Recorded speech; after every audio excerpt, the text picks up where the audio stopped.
Good afternoon. My name is Leo. I will be your conference operator. At this time, I would like to welcome everyone to Intuit's first quarter 2026 conference call.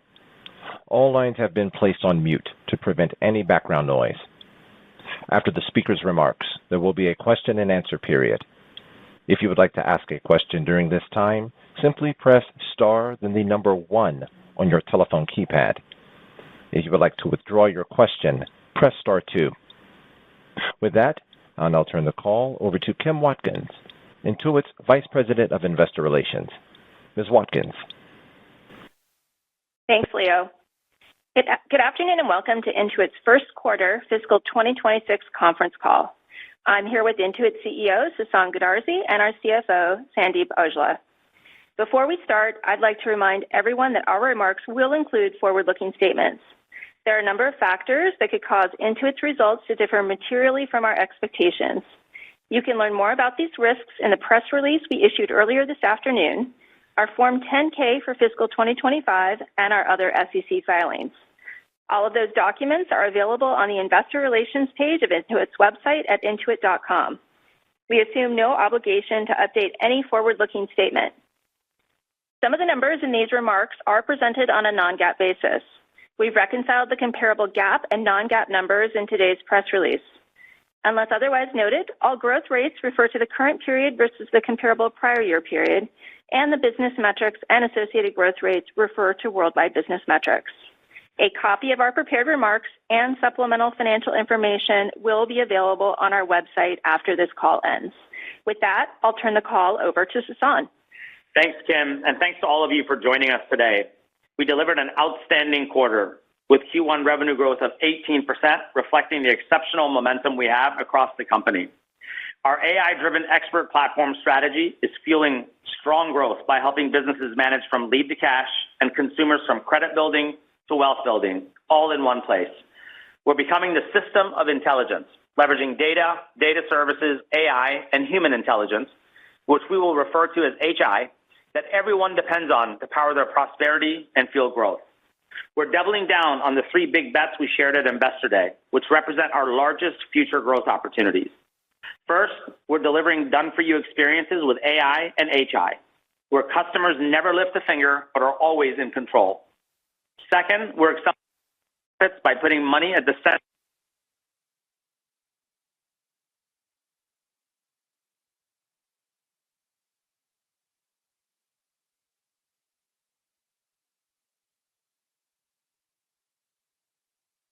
Last month at Intuit Connect, our flagship event that reaches the leading accounting firms and mid-market businesses, we brought to life the power of our AI-driven expert platform strategy.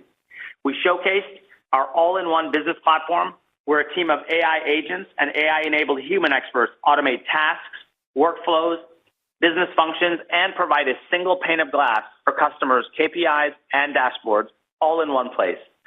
We also shared the strong early impact of our AI agents, delivering just after 4 months in market.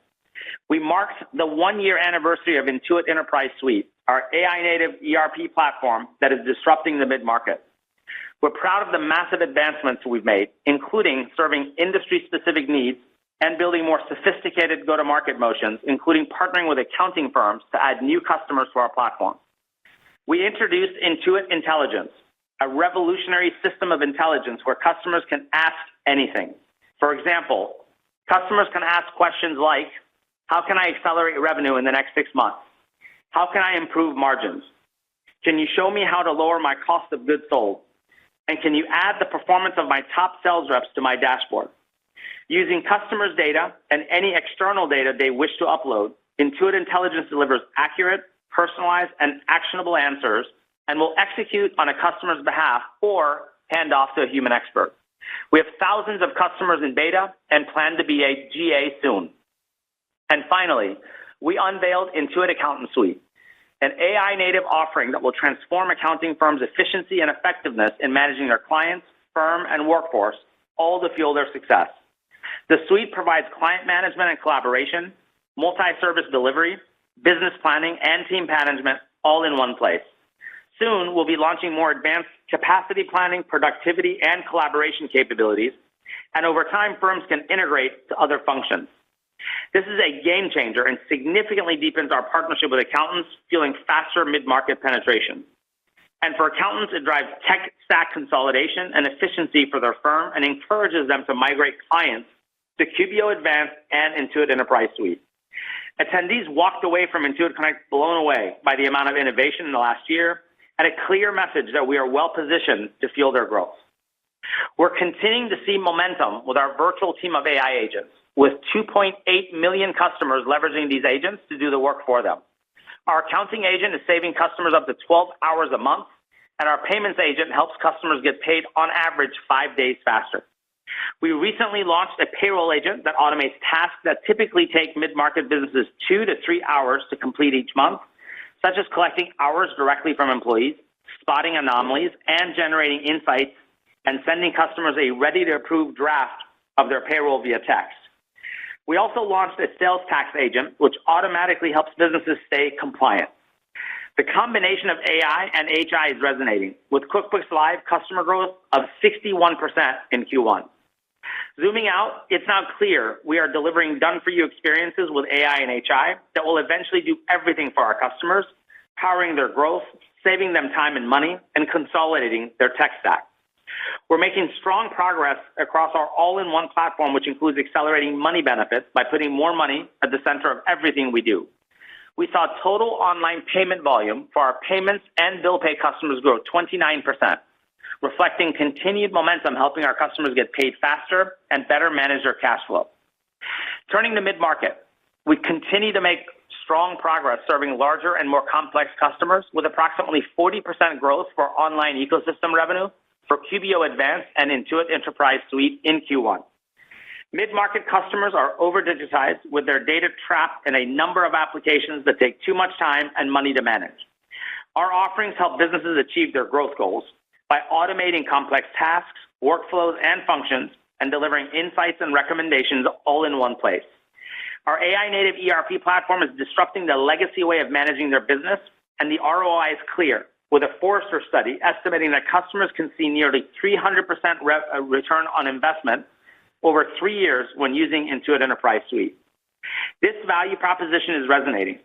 For example, a large customer with over 200 entities that we signed in Q4 quickly realized the value of our platform and expanded their contract to include an additional 46 entities in Q1. In aggregate, the total number of IES contracts at the end of the quarter was nearly 50% higher than it was at the end of Q4. We're also seeing early momentum with our accountant partnership strategy to bring new customers to Intuit Enterprise Suite. As a result of our partnership with Aprio, a top 25 business advisory and accounting firm, we've already signed several new customers in multiple verticals. Earlier this month, we also signed accountant partnerships with Cherry Beckert, a top 25 advisory tax and assurance firm with clients across 14 industries, Raymond, a top 40 professional advisory firm that provides accounting, assurance, and other business services to clients across 11 industries, and Hogan Taylor, a top 100 advisory tax, accounting, assurance, and technology firm with clients across 7 industries. We have many other opportunities of similar scale in the pipeline.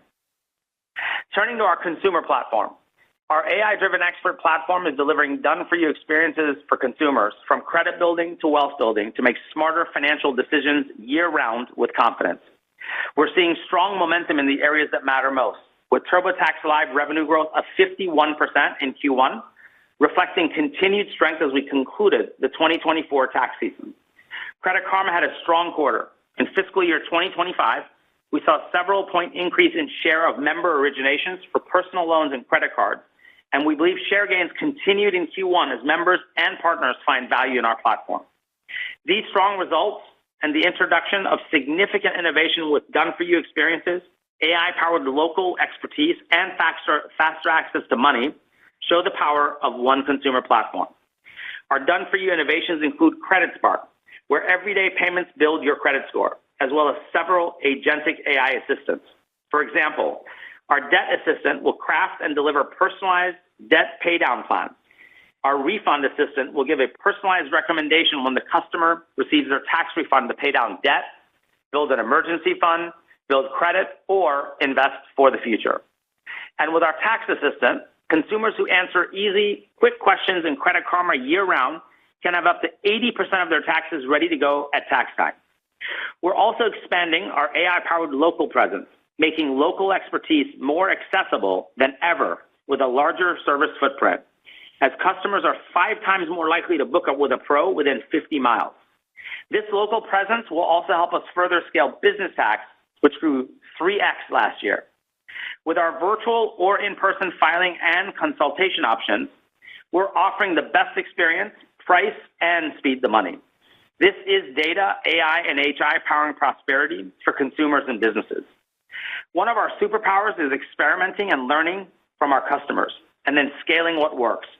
The results from more than 300 tests we ran in Q1 bolster our confidence in our strategy to win. We're excited about the growth potential for our all-in-one consumer platform with an untapped opportunity to penetrate the $142 billion consumer TAM. We have significant momentum across the company and are obsessively focused on execution with high velocity and fueling the success of our customers. Intuit's brightest days are ahead of us. Let me now hand it over to Sandeep. Thanks, Sasan. We delivered a strong first quarter of fiscal 2026 across the company.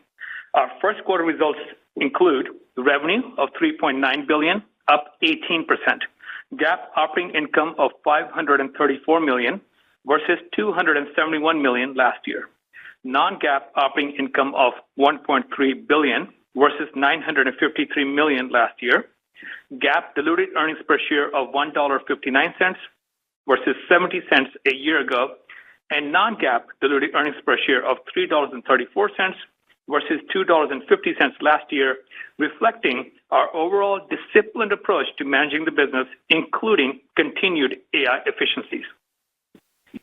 Turning to the business segments, starting with the Global Business Solutions Group.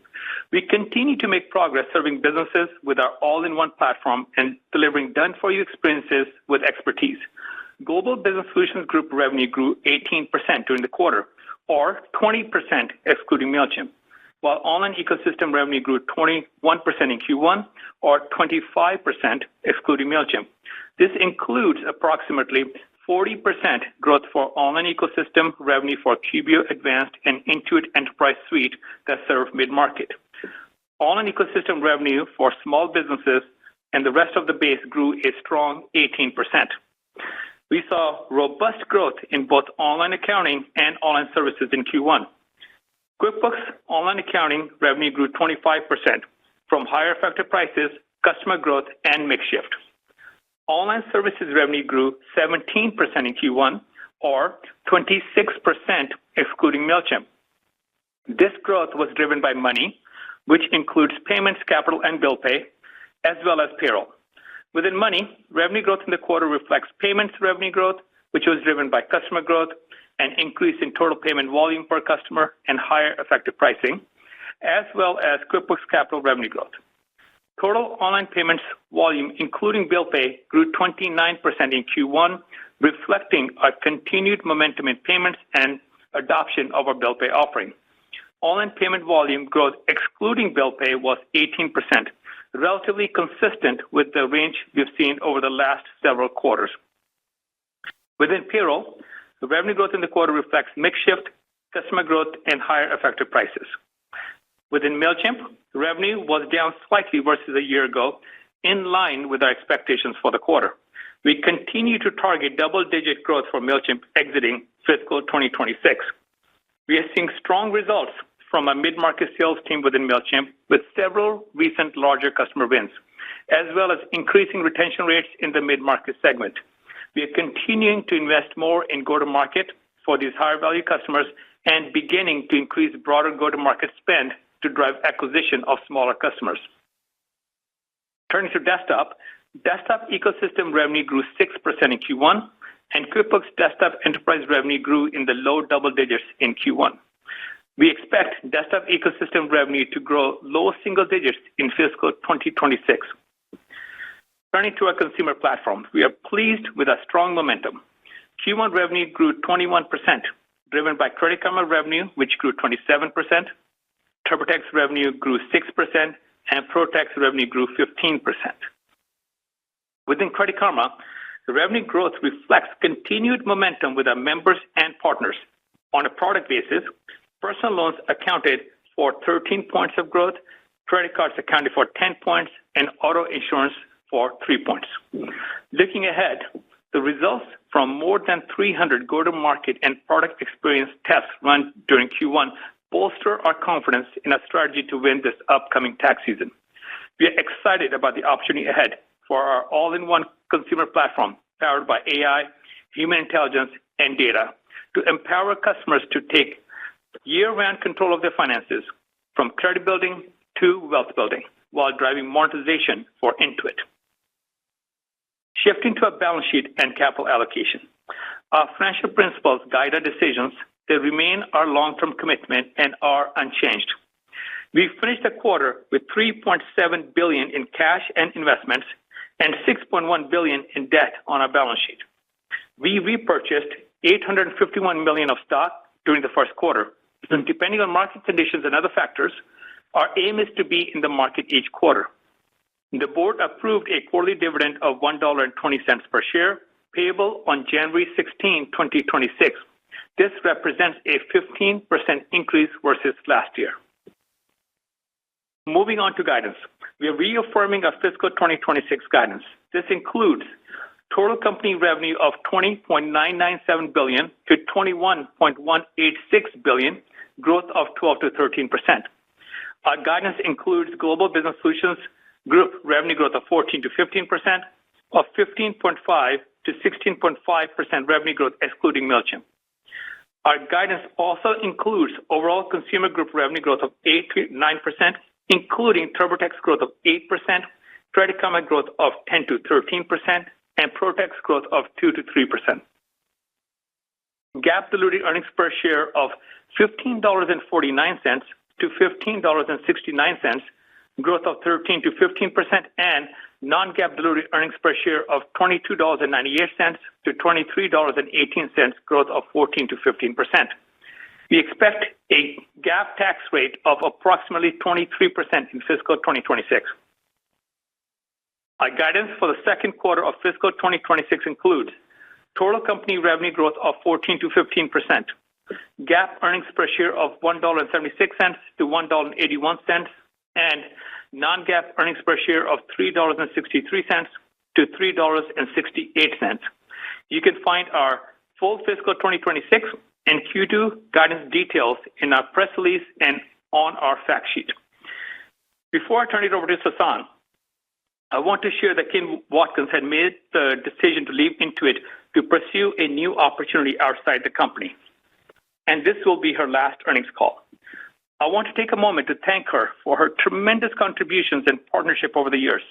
She's built a strong, highly respected investor relations team and has strengthened our relationships with the investment community in meaningful ways. Jeff Kogler, who has been a key part of the team, will step in as acting head of IR. We're deeply grateful for all that Kim has done and wish her the very best in the next chapter. With that, I'll turn it back over to Sasan. Great. Thank you, Sandeep. We are well on our way to becoming the system of intelligence enabling financial success for consumers, businesses, and accountants. Given our early bets on AI, our low penetration of our large $300 billion TAM, the significant investments we've made in the last decade, and our momentum, we are well positioned to power the prosperity of our customers and win in the era of AI. Let's now open it up to your questions. Thank you, ladies and gentlemen. If you would like to ask a question, please press star, then the number 1 on your telephone keypad. If you would like to withdraw your question, please press star 2. Please limit yourself to one question. We'd like to get to as many people as we can. Thank you. We'll take our first question from Kirk Materne of Evercore ISI. Please go ahead. Yeah, thanks very much for taking the question, guys, and congrats on a nice start to the year. And Kim, congrats on your next venture. So, Sasan, the question for you, a lot of questions from clients this week on the OpenAI arrangement and deal you announced. Can you just give us a little bit more color on, if there's any sort of revenue share as part of this deal? I think there's also some questions about sort of how data, obviously you guys, have always been very protective of customer data. How does that stay, within Intuit as people are now using Intuit solutions within OpenAI? Can you just give us maybe a little bit more color on those aspects of the new partnership? Thanks. Yeah, thank you for your question. First of all, I just start by saying it's an absolutely game-changing partnership, and everything starts with people and the relationships to make any long-term partnership work, and the relationship with OpenAI is really magnificent. With that said, the way to think about this before I get to the specifics of your question is this is a huge opportunity for us to accelerate new customer growth. You have 800 million weekly active users that are engaging within the platform, and we have an opportunity to power their prosperity. Now, to answer your question, I'll just break it very quickly into three buckets: experience, data and models, and economics. On the experience front, what happens today is when customers are asking questions about getting access to financial products like cards, loans, building their credit score, how do I grow my business, they get good yet generic answers. But that will change tomorrow. And the way it's going to change is that our Intuit apps will be deeply integrated within ChatGPT, which means tomorrow you get the power of all of the Intuit platform and apps within ChatGPT. And the experience, which I can get into a lot more detail if you all wish, will be game-changing because we'll know who you are, and we will be able to leverage the power of our data and all of our models to be able to deliver experiences that are very personalized to you, just like the experiences you get when you're within an Intuit app today. So the experience will be absolutely game-changing for consumers and businesses and truly power their actions, their insights within ChatGPT. The second, on data and models, nothing changes from what we do today. Customers will be engaging within the Intuit app. They'll be within the Intuit four walls. We will continue to train our Intuit large language models with the customer's data. Our data privacy, security, and privacy principles are unchanged. And that's very important because one of the game-changing elements that OpenAI is excited about is the fact that customers will be able to get accurate, secure answers that are personalized all within ChatGPT. So that's on the data and models. Nothing is unchanged from the way we operate today. On the economics, it is as the economics are today. There's no revenue share, and so the economics that we enjoy today when we directly work with customers, we will enjoy tomorrow. And I'll just end with, we're really excited about the partnership by having access and working side by side with OpenAI team to have access to their frontier models because, as you know, our Intuit large language models are what gets trained by the customer's data. It does not leave our four walls, but it also has the agency and authority to deliver the experiences and use other models. And we're excited about acceleration of the use of some of their models that our LLMs will put in place. So I think those would be the headlines, Kirk, that I would share. That's great. Thanks very much. Congrats on the quarter. Yep. Yes. Very welcome. We'll move next to Siti Panigrahi of Mizuho. Please go ahead. Your line is open. Thank you. Congrats again and a great start to this year. I wanted to dig into the mid-market, Sasan, which is one of your drivers for the aspirational goal to accelerate growth. First on IES side, it's been a year and you had 250 sales reps. How has the productivity been going on, and any plan to add more headcounts to this mid-market? And also the partnership you announced, when should we start seeing that translate to revenue?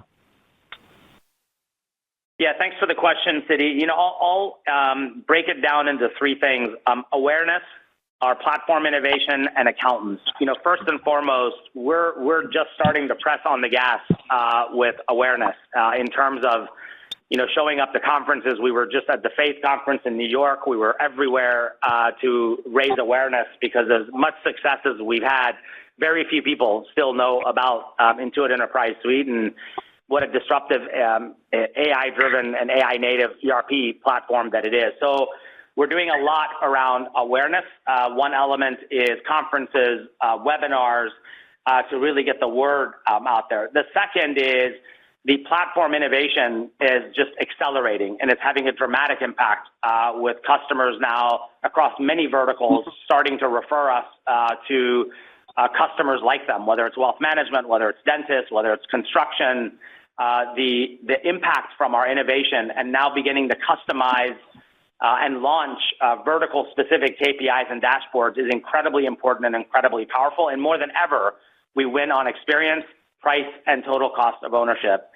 And the third is around accountants. We're just getting that flywheel going. And in fact, we redirected a number of our internal sales folks above and beyond the 250 that you refer to, which I'll get to in a moment, that really are providing coverage across our large accounting firms.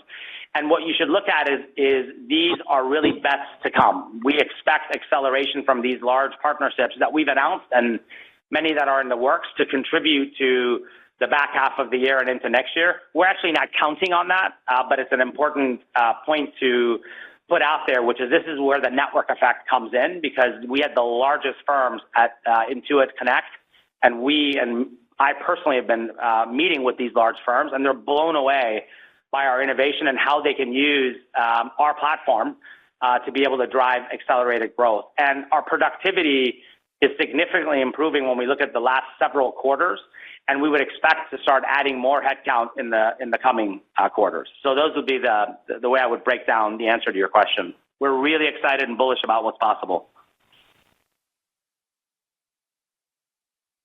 We'll move next to Brad Zelnick of Deutsche Bank. Please go ahead. Your line is open. Great. Thanks so much. And my congrats. And Kim, congrats on a fantastic run. It's been great, and look forward to your next chapter. Maybe for you, can you talk us through any of the learnings that came out of this extension season on tax and how those might apply to the season ahead? And maybe for Sandeep, we saw the announcements around the TurboTax office footprint expanding, which seems to clearly reflect leaning in on local search. How are you thinking about the investments necessary to sustain 15 to 20% assisted growth this year, and maybe how do they compare to last year? Thanks so much. I'll get us started, and then I'll let Sandeep take over on your question. First of all, Brad, I've been with the company 20 plus years. I've never been more bullish than the season we're about to step into, and the reason is all of the innovation across the platform. We ran, as we talked about earlier, 300 significant experiments from platform innovation to go-to-market tests, inclusive of a lot of what we're doing to show up locally, which is the question you asked a moment ago for Sandeep. And just across what's possible for consumer tax and business tax, we are incredibly bullish. And the bullishness comes from really three fronts. One, a lot of the work that we've done around data and AI that makes us far simpler and easier for folks to get their taxes done and get early access to their money. Two, the innovation end-to-end to deliver a great experience at a great price for those that use the prior year assisted method, from how we're leveraging data and AI concierge to greet customers, to get them immediately connected to a live expert where most of the work is done already by the time they get to the expert, to doing a lot of the work for the expert, where the expert really becomes sort of a concierge that you would walk up to at a Four Seasons. That's really about the service that they provide, how they make you feel, while we ultimately deliver excellent service. And the power of going from 400 locations that we showed up to 600, and then the 20 stores that we talked about with one flagship store that's going to be in New York, is about showing up locally. And it's also about shaping the market around the fact that we truly have AI plus HI. And these are, once the one opens up in New York, I'd encourage you all to go into it, because I think you'll want to sit there and have some coffee. It's tech forward, it's friendly, it's warm, and by the way, money in your pocket quickly. So I'll end with where I started before Sandeep takes over, which is I've not been this bullish going into tax season, given the amazing work of the team. Hey, Brad, it's Sandeep. On local, local is key to winning in assisted, as we have shared that we see that customers convert 5 times better when there's a local expert within a 50-mile radius of their location. And we are planning 600 expert locations, so that's up from 400 last year. And as Sasan mentioned, a unique flagship store in New York City. This is all part of our strategy of ensuring that we are showing up in key high-density areas and covering a majority of the tax filing population in the United States. And this showing up local, we know really extends the trust people have in the brand. It drives adoption. And our tests also show that 39% of full-service customers prefer zero-touch approach to engagement. So it's really more about driving that trust. In terms of our investments, our approach to showing up local is truly asset light and is scalable without long-term commitments. The rent, the OPEX costs here are relatively small, and they're all included in part in our guidance that we gave earlier today. Thank you both. Very welcome. We'll move next to Keith Weiss of Morgan Stanley. Please go ahead. Your line is open. Excellent. Thank you guys for taking the question. Congratulations on a really strong start to the fiscal year. And I'll also my congratulations to Kim Watkins. Truly has been a great partner to the financial community at Intuit. So congratulations and best of luck on the new endeavors. You guys had a really solid quarter. We saw it in the Global Business Solutions. There's a lot of concern out there about the health of the overall U.S. consumer, and I know you guys get a lot of signal. So can you help us walk through if any of your signal turned, or if this was more so Intuit just doing very well in what could be a shaky environment? Help us get a little bit more confidence about the durability of these types of results throughout the year.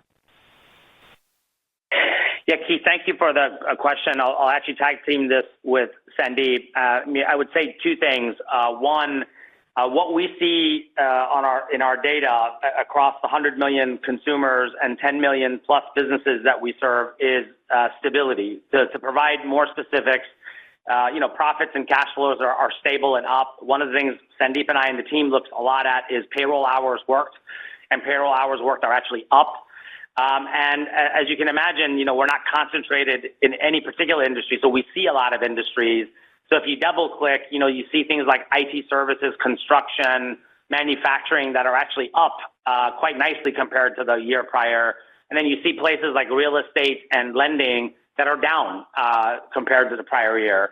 Not significantly, but down. And so it's industry specific, but when you look at the aggregate of what we serve, they're quite successful. That's from what we see in the data. I think the second thing that I'll just end with is a lot of it is also our platform and really what the platform is doing to fuel the success of businesses of all types. If you remember, one of the things that we shared at Investor Day was that businesses that are on our platform are nearly 20 points more successful in terms of how they thrive their profits versus those that are not on our platform. So our platform is having a real impact on the livelihood of businesses. Hey, Keith, let me build a little bit on Sasan's point. One thing, as you know, of course, we keep a keen eye on the macro environment, but what also gives us confidence in addition to the stability that we're seeing in the broader environment is the resilience of the Intuit business. Our offerings are not just nice to have, they are a must-have. And in the 40 years that we've been around, we've historically seen that when the economy is tougher, our products become more critical. And just also add on and highlight the stats from within our platform is you saw that our charge volume was up 29% with bill pay, up 18% excluding bill pay. On our Credit Karma side, we continue to see strong engagement with our partners. So both the macro data within the platform and also just how the business is performing continues to give us confidence in the stability and the opportunity that lays ahead. Outstanding. Thanks so much, guys. You're welcome. We'll move next to Mark Murphy of JP Morgan. Your line is open. Please go ahead. Thank you so much. Congrats on the great results, and also to Kim in your future endeavors. Sasan, the Credit Karma market share gains of several points in loan originations and credit card issuance are pretty staggering because the size of those markets is utterly vast. Could you speak to whether you see ongoing runway to continue that type of motion where you're chipping away a couple few points of share every year, maybe by leveraging the TurboTax customer base and that data, maybe by leveraging QuickBooks, and the cash flow data has to be of interest to lenders. And at the end of the day, do you think you can create a more holistic financial health score than the traditional providers have? Yeah, Mark, thank you for your question. I actually love the nature of your question. I would lead with the following. I think now you're seeing the TurboTax Credit Karma platform coming together at work. And the thing that I would just also add to everything that you just shared around the market share increases is that Credit Karma contributed to an entire point of growth in TurboTax last season, and that's just over time only going to get larger. And it's because of what we are doing customer back to help them with problems like getting access to financial products that are right for them, helping them with how to manage their debt, and with our debt assistant actually helping them what they should pay down first, second, and third, what they should do with their refund, and just being in their life on an ongoing basis. That's how you take market share. So that's the first point I would make. The second point, which is a more specific point, is this is data, AI, and all of our credit models at work. As you all know, one element of our AI capabilities is Lightbox, where financial institutions have put their credit models, their proprietary credit models, as part of Lightbox, and we are able to leverage their credit models to be able to deliver personalized experiences. That's a game changer. And now we have more and more financial institutions that are now putting their credit models as part of Lightbox. They don't do that with anybody else. They trust Intuit. It helps drive growth for them, and it delivers personalized experiences for us. And so I'll end with sort of the essence of the question that you asked. We're just getting started. We have runway, and we're just getting started in terms of what's possible to do as a platform, and even access to money and how we can monetize money offerings is yet to come. So we're excited about what's possible. Thank you. You're very welcome. We'll move next to Daniel Jester of BMO Capital Markets. Your line is open. Great. Thank you for taking my question, and also pass along my congrats to Kim. Best of luck. On MailChimp, appreciate the additional color on the progress that has been made there, specifically in the middle market. As we think about the re-acceleration to double digits by year end, is that something that could be accomplished solely through middle market improvement, or does this have to broaden out and also include some of the smaller customers coming back to the fold as well? Thank you. Thank you. Hey Daniel. On MailChimp, we've taken a number of strategic steps that I feel really confident about. As you mentioned, we've scaled the mid-market sales team to build upon the momentum we have in that segment. We've improved the product experience and the onboarding flow across all customer segments. And now we're scaling up the go-to-market efforts. And those efforts, in addition to adding to the mid-market sales team, is dialing up the marketing on the platform, which we had dialed down while we were working on the product fix. If in terms of getting to double digit, it takes a mix of both customers across the smaller customers as well as the mid-market customers.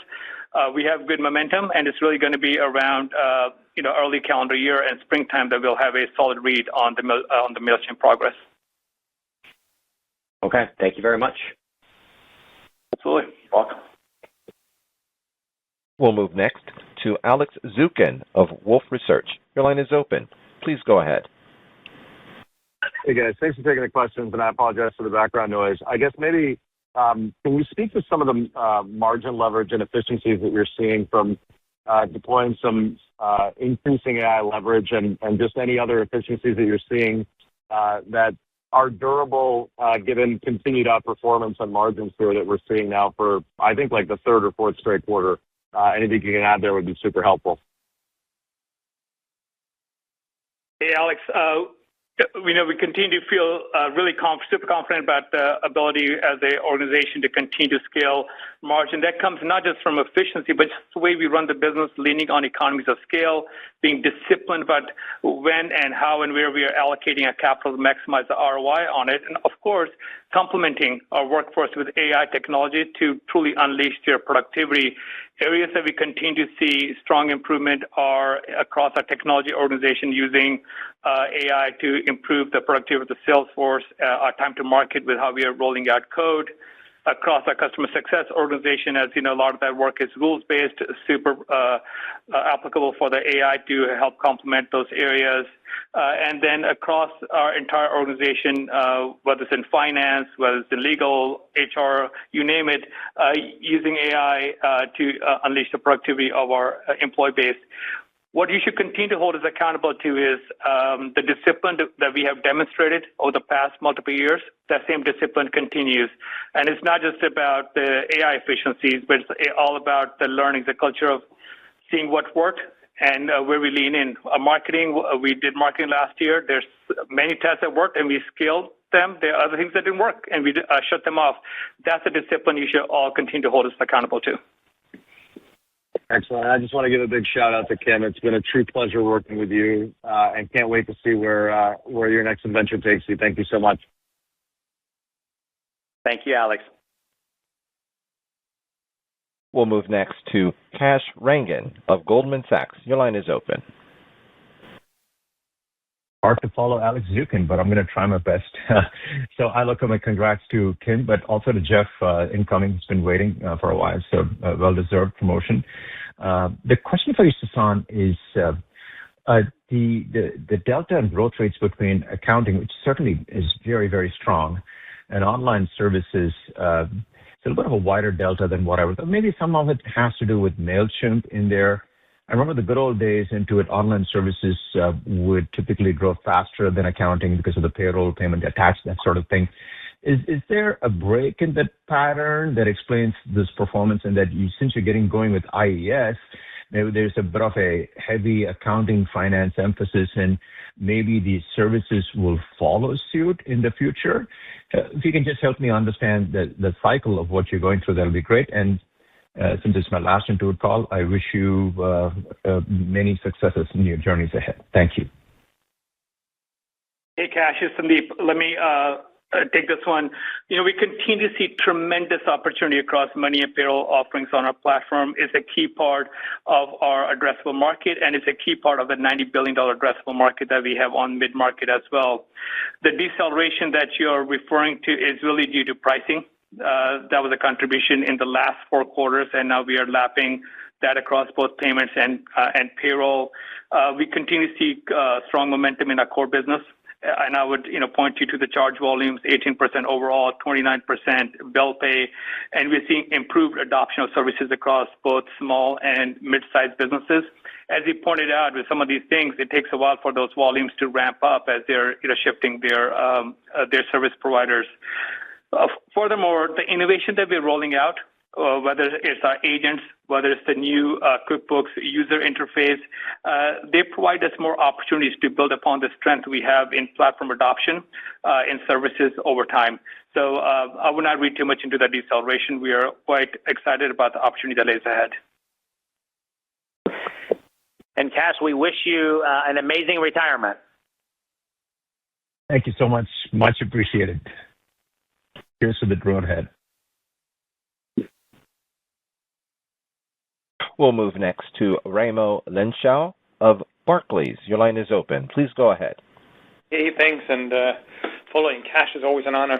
And Kim, all the best for you as well. Quick question for me was on Credit Karma. You talked about credit card loan as driving it, auto insurance a little bit. How do you think about it in terms of the health of the consumer? Hassan, you talked a little bit about it earlier, but like Credit Karma has been kind of performing a lot better than you guided for several quarters now. Like, how confident are you about what you're seeing there? Thank you.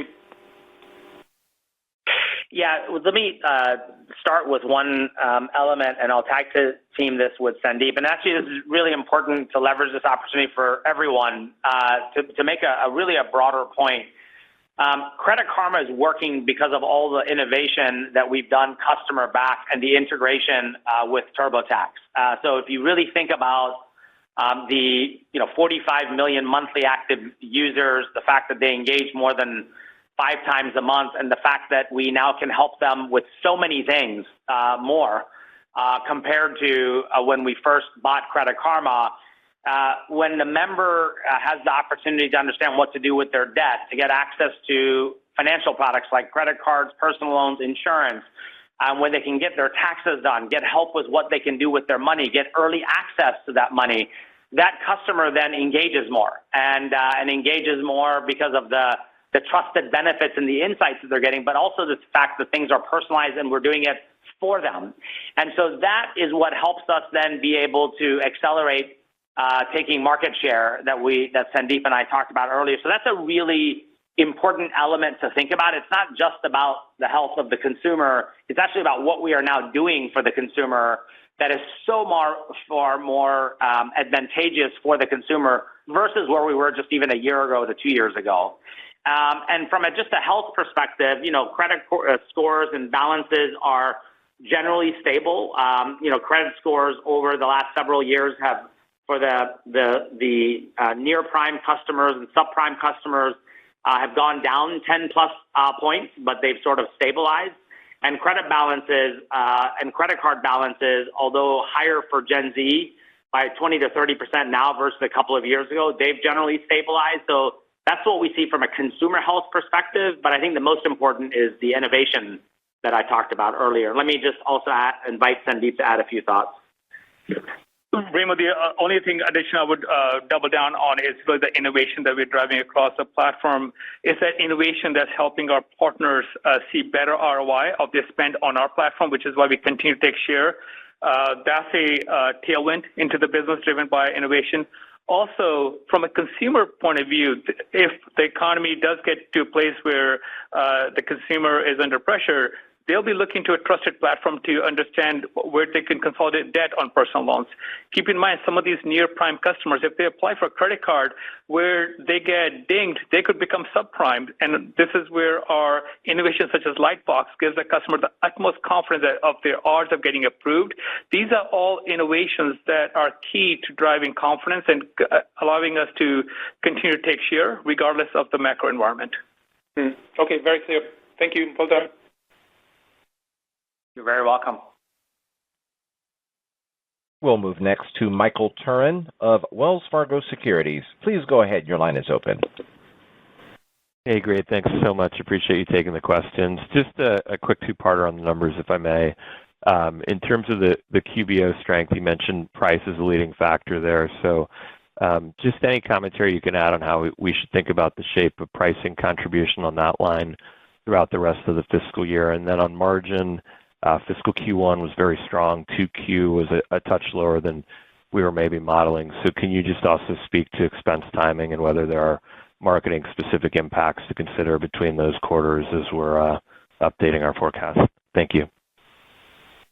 Yeah, absolutely. Hey, Michael, Sandeep. On the QBO side, we continue to see our innovation resonate with the customer, and even after we did the price changes and the lineup innovation this last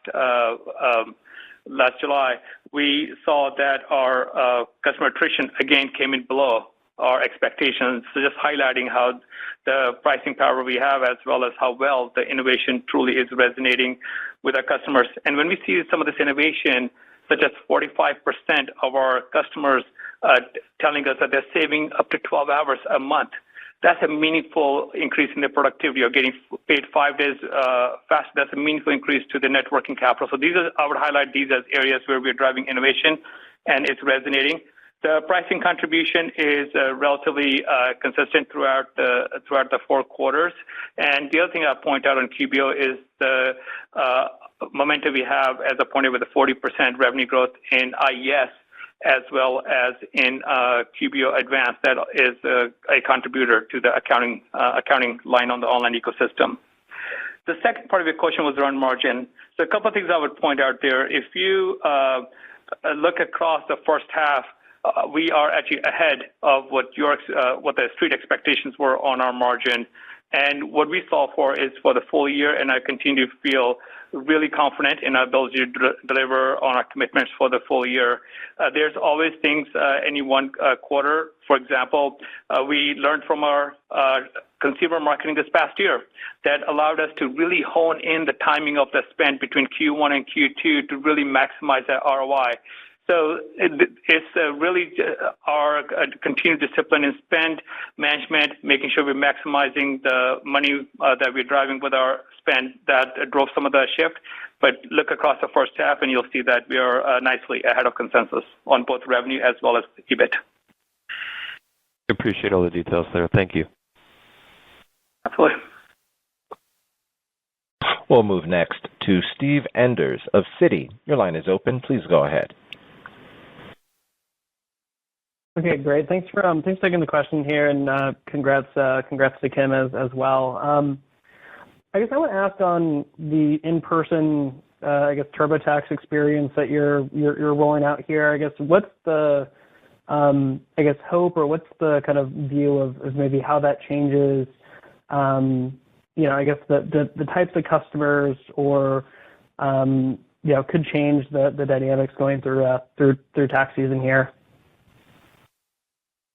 Yeah, thanks for your question. A couple of things I would say. This is really the strategy, which is very consistent with what we've been talking about for several years, is to show up where the eyeballs are. And the notion of being in 600 locations/addresses and 20 stores, one of them being in a flagship in New York, is actually to be seen. When you do search, whether it's through an AI app or Google or any other platform that we show up locally. So that's a huge part of the strategy. In terms of the type of customers, the same customers that we serve today. This is about reach, and it's about access.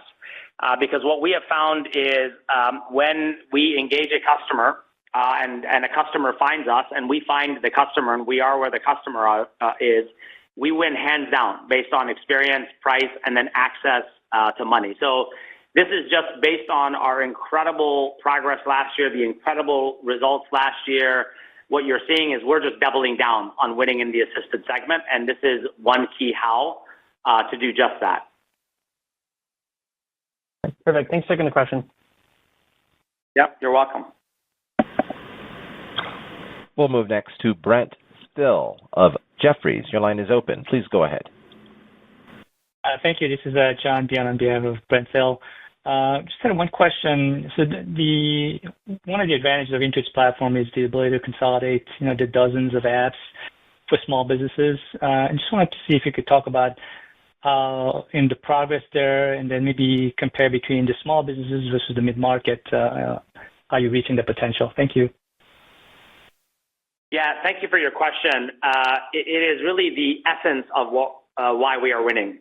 When you look at smaller businesses, they could have, between 3 to 10 apps. When you look at larger businesses, they can have between 25 to 30 apps. And there's a real issue with that now more than ever, where customers are spending more time trying to figure out what's going on in their business across all of these apps.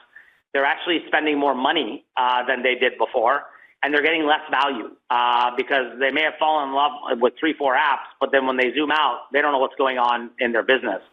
And that's really been our strategy of a platform that helps customers from lead to cash, but also a platform that does everything for customers. This is the power of data, AI, and HI, and ultimately being able to do everything for our customers. And so the acceleration that we are seeing across the board, and particularly in mid-market, and when you look at the results that we just talked about, which is online, growing 20%, you've got mid-market growing at 40%. This is actually more and more customers, and particularly the larger ones, that see the value of having everything in one place. One, because we can do the work for them, they get a better experience. But two, they may pay us more, and more than likely they actually do, but they're actually spending a lot less. And that's a game changer for customers. And I think we're just, based on all of our capabilities at the beginning of that cycle, It's another reason why you are seeing an accelerated set of partnership announcements with accountants, because they actually see not only us being able to partner with them to help digitize their firm through the Intuit Accountant Suite, which is a revolutionary platform we've launched, but also what we can do together to really digitize the clients that they serve, because when clients use a lot of apps, it drives accountants crazy. And so this really is where the network effect comes in. Okay, thank you very much. Yeah, you're very welcome. We'll move next to Brad Sills of Bank of America. Your line is open. Please go ahead. Oh, great. Thank you so much. And I'll echo the congratulations to Kim on your next move. So many great agents in QuickBooks. There's accounting agent, payments, customer, finance. The list just keeps going. Have you seen any one in particular or any use cases that you're seeing traction? And what would customers say as to kind of the ROI, some of the savings here? Are there any that have surprised you that, gosh, these are actually more effective than we thought and driving more value? And then what would that say about your kind of confidence in your ability to monetize these? Obviously, now it's through premium mix, but eventually through separate SKUs. Thank you. Yeah, thank you for the question. I actually love the nature of the question. Let me start with just a zoom out first, and then I'll answer your specific question. The biggest thing that we continue to learn from customers is I need help for you to do it for me and with me. Because if you think about businesses of any size, unless they're an enterprise, they do not have all the resources that comes with an enterprise to do data analytics to help. They don't have a large marketing team sitting around, a large finance team sitting around, a large data analytics team sitting around. They need help in terms of how to run their business. And really that's where the power of our platform comes in, which is an assistant that is right by their side, that can help them with making decisions, can do the work for them, can do the work with them. And by the way, when technology runs out of capacity, which it always will, that's where our human intelligence comes into play. So fundamentally, customer back, this is really, really important for customers, which is help me get things done. It's, by the way, why they are always seeking for advice in these AI apps. To get more specific, I'll just remind us with all of the AI agents, we've been in market for about 4 months. Which means there is a lot more improvements, enhancements, and adoption. But what we've seen in 4 months is, one, the discovery and repeat engagement since we've launched is over 80%. And the two areas that are having the largest traction is the payments AI agent and it's the accounting AI agent. That's why we've cited the stats where with the use of accounting agent, folks are saving 12 hours a month, which is significant. And it's not just the time savings. It's actually the accuracy and the insights that they get. The second is the customers that are getting paid 5 days earlier. And 4 months in market, that's actually quite remarkable because we're learning literally every day in terms of how to make these more effective. Customers don't care about AI agents. They care about get the work done for me. And that's really where I think the best is yet to come. Very exciting. Thank you, Sasan. Yeah, thank you. We'll move next to Taylor McGinnis of UBS. Your line is open. Please go ahead. Yeah, thanks for taking my question. And Kim, appreciate all the help these last couple of years and wishing you all the best. So I'd like to unpack the strength of the 2Q revenue guide. With a later start to the tax season this year and also a tougher credit karma comp, I think it would be helpful if you could just offer some additional color on the drivers of growth. So are there any segments where you're expecting growth to be more durable with the levels that we saw in 1Q or higher than implied in the full year guide? Thanks so much. Hey, Taylor. In terms of the Q2 guide, it is a continuation of us continue to execute on our strategy. The momentum that we saw in fiscal 25 carried into fiscal 26. You saw that in Q1 results, and you're seeing this in our Q2 guidance. We expect the momentum to continue its strength in GBSG online. We continue to expect strength in mid-market, continue to expect a CK offering to resonate with both partners and consumers. And on the TurboTax side, we're expecting similar to last several years that the IRS opens up towards the end of January. So that's our expectation going in. The couple of things that I would point out that we do expect desktop to start decelerating in the second half as we go from the 6% we saw in Q1. Likely will be near the mid-single digits for Q2, but then decelerate in the second half. And on CK, in the second half of the fiscal year, the comps do get harder as we lap the prior year strong performance. But in the areas that are the key growth vectors for the company, you should expect us to continue to execute and to continue to build upon the momentum. Super helpful. Thank you guys so much. So, Taylor. We'll move next to Arjun Bhatia of William Blair & Company. Your line is open. Please go ahead. Perfect. Thank you so much. Sasan, if I can just go back to the OpenAI partnership for a second.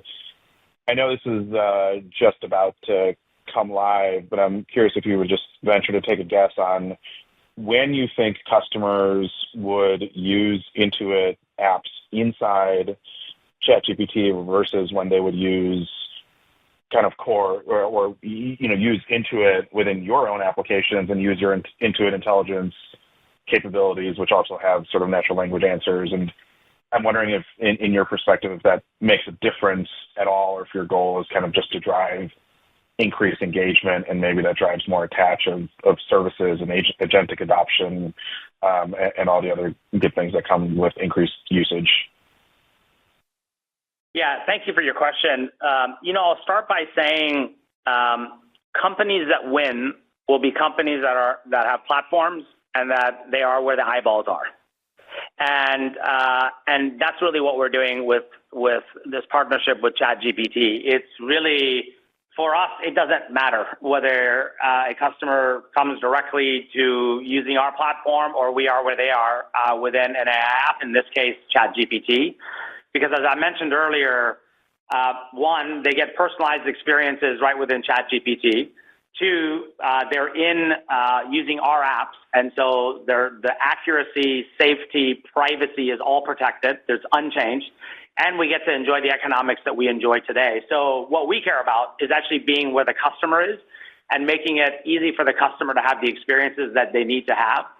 In terms of, only time will tell. We being OpenAI and Intuit are going to absolutely nail this experience. It's going to be an amazing experience. And only time will tell relative to, how much customers are, at the end of the day, they're using an Intuit app, whether they're using it within ChatGPT or they're directly coming to us, it really doesn't matter. And I think only time will tell what the customer behaviors are. The good news is we're positioned for wherever the customers are, and that's what's exciting about this partnership. Perfect. That makes a lot of sense. Thank you. Yep, you're very welcome. All right, I think that's all of the questions. Hey, before we end, I also want to thank Kim. She has been an amazing partner for all of us internally, and she's made us better. And we are so fortunate to have had the opportunity, Kim, to work with you. And the best of luck in your next chapter. And you're going to miss all of our amazing earnings call going forward, but we'll see you on the other side. And for everybody that joined, thank you for your time. We'll talk to you next quarter. Bye, everybody. Ladies and gentlemen, thank you for participating. This concludes today's conference call. Use of accounting agent, folks are saving 12 hours a month, which is significant. And it's not just the time savings, it's actually the accuracy and the insights that they get. The second is the customers that are getting paid 5 days earlier.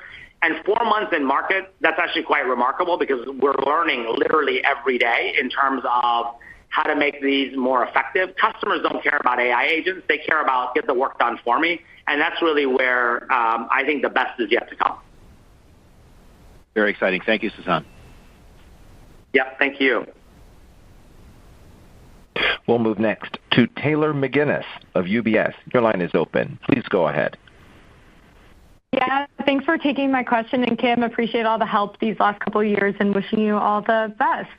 So I'd like to unpack the strength of the 2Q revenue guide. With the later start to the tax season this year and also a tougher Credit Karma comp, I think it would be helpful if you could just offer some additional color on the drivers of growth. So are there any segments where you're expecting growth to be more durable with the levels that we saw in 1Q or higher than implied in the full year guide? Thanks so much. Hey, Taylor. In terms of the Q2 guide, it is a continuation of us continue to execute on our strategy. The momentum that we saw in fiscal 25 carried into fiscal 26. You saw that in Q1 results, and you're seeing this in our Q2 guidance. We expect the momentum to continue to strengthen GBSG online. We continue to expect strength in mid-market, continue to expect a CK offering to resonate with both partners and consumers. And on the TurboTax side, we're expecting, similar to last several years, that the IRS opens up towards the end of January. So that's our expectation going in. The couple of things that I would point out that we do expect desktop to start decelerating in the second half as we go from the 6% we saw in Q1. Likely will be near the mid-single digits for Q2, but then decelerate in the second half. And on CK, in the second half of the fiscal year, the comps do get harder as we lap the prior year strong performance. But in the areas that are the key growth vectors for the company, you should expect us to continue to execute and to continue to build upon the momentum. Super helpful. Thank you guys so much. So, Taylor. We'll move next to Arjun Bhatia of William Blair & Company. Your line is open. Please go ahead. Perfect. Thank you so much. Sasan, if I can just go back to the OpenAI partnership for a second.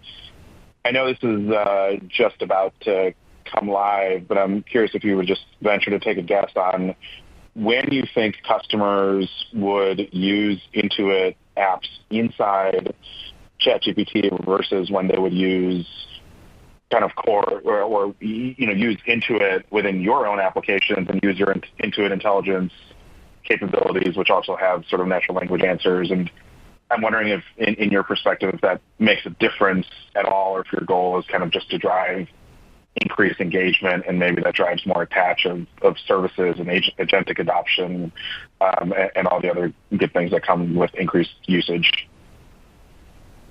Yeah, thank you for your question. I'll start by saying companies that win will be companies that have platforms and that they are where the eyeballs are.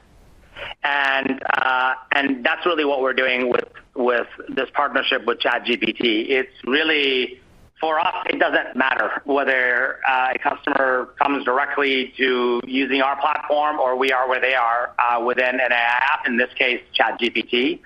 Because as I mentioned earlier, one, they get personalized experiences right within ChatGPT. Two, they're using our apps, and so the accuracy, safety, privacy is all protected. It's unchanged. And we get to enjoy the economics that we enjoy today. So what we care about is actually being where the customer is and making it easy for the customer to have the experiences that they need to have. In terms of, only time will tell.